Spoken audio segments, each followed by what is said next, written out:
Imagine you've just received your shiny new stash card in the mail. You can't wait to start using it, but how do you get it up and running? Have you ever felt the excitement of a new financial tool but were unsure how to activate it? Well, today, we're going to walk you through the simple steps of activating your stash card. A stash card is a convenient and secure way to access your money. It's like having a debit card for your stash account. But before you can start swiping, you need to activate it. Step 1. Check for a PIN. The first thing you'll want to do is check the envelope that your card came in. Inside, you should find a small card or sticker with your PIN, personal identification number. This is a 4-digit code that you'll need to use to access your card. Step 2. Find an ATM. Once you have your PIN, head to an ATM. Look for one that has the Visa or MasterCard logo, as stash cards are typically affiliated with these networks. Step 3. Insert your card into the ATM slot, ensuring it's facing the right way. You'll usually see a small arrow indicating the correct direction.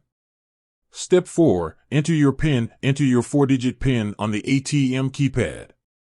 Be sure to keep your PIN private and avoid sharing it with anyone.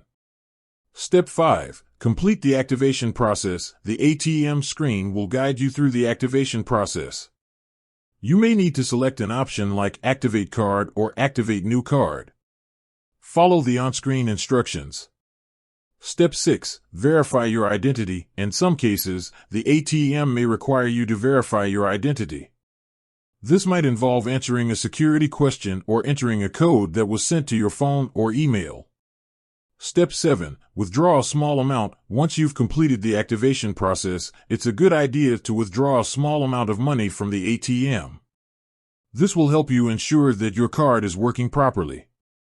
Additional tips: if you encounter any issues during the activation process, refer to the instructions that came with your stash card or contact Stash customer support. Remember to keep your PIN confidential and change it regularly for added security. Consider using your stash card for everyday purchases to earn rewards or cashback. And there you have it. Activating your stash card is a simple process that can be completed in just a few minutes. With your card activated, you're ready to start using your stash account more conveniently. With that said, thanks for watching, and until next time.